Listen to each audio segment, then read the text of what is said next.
আমাদের জনগণের যে প্রত্যাশা যে ইঞ্জিনিয়ার ইশরাক হোসেন সাহেবকে মেয়র হিসেবে তাকে সেবা করার সুযোগ দেওয়া, কিন্তু পরিতাপের বিষয় যে এইটাকে নিয়ে আদালত পর্যন্ত গড়াইছে এবং আদালত থেকে তাকে রায় দিয়েছে এবং গেজেট প্রকাশ পেয়েছে এবং ইসি বলেছে যে আমরা কোনো আপিল করব না।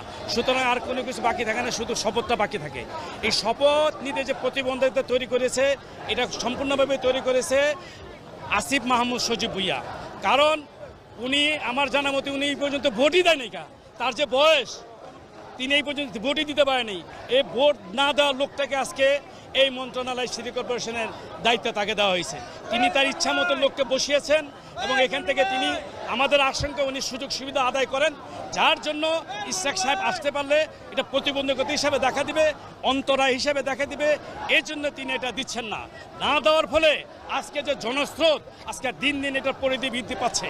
আমরা সম্পূর্ণভাবে নীরবতা ছিলাম। আজকে ঢাকাবাসীর মধ্যে আজকে সজীবতা বেকুলতা দেখা দিয়েছে, আমাদেরকে আকুলতা যে আমাদের তত্ত্বাবধায়ক সরকারের প্রধান উপদেষ্টা অনতিবিলম্বে জনস্বার্থে ন্যায়ভিত্তিক সিদ্ধান্ত নিয়ে তাকে অর্থাৎ ইঞ্জিনিয়ার ইশরাক হোসেন সাহেবকে জনতা মেয়রকে সেবা করার সুযোগ দিবে এবং নগরবাসীর যে সকল সমস্যাগুলি রয়েছে সেগুলি আশু সমাধান দেবে।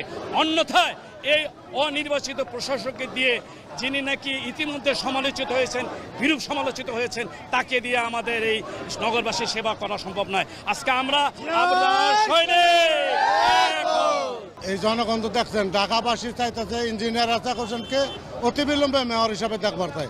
ঢাকাবাসী আমরা ঢাকার জনগণ ইশরাক সাহেবকে আজকে কোর্টের রায়ে মেয়র হিসেবে দেখতে চাই, এটাই আমাদের জনগণের দাবি। আমরা ঢাকা সিটির প্রত্যাশায় আমরা ঢাকার লোকজন সবাই এই যে এত জনগণের ঢল নেমেছে, সবাই ইশরাক সাহেবকে মেয়র হিসেবে দেখতে চায়। আজকের রায়ে আমরা সবাই চাই আজকের রায় ইশরাক সাহেবের পক্ষে, জনগণের পক্ষে রায় দেবে। আজকে আমরা জনগণ তাকে প্রত্যাশা চাই, এই আমাদের প্রত্যাশা।